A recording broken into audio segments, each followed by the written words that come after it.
Hello guys, দেখো আমি এক জায়গায় টিপে এসে পুরো পানি পানি হয়ে গেছি। অবস্থা খুব খারাপ।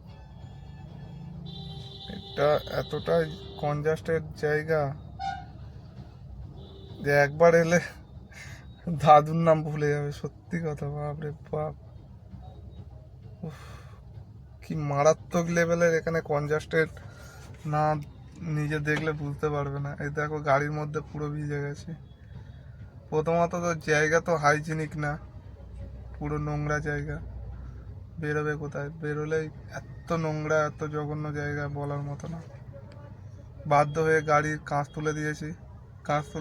সাংঘাতিক লেভেলের এই ঠান্ডার সময় গরম হচ্ছে। শুধু গরম হলে ঠিক আছে, প্রচুর ঘামও বেরোচ্ছে। তোমাদের দেখে কিরম ভাবে জ্যামটা লেগে আছে দেখো।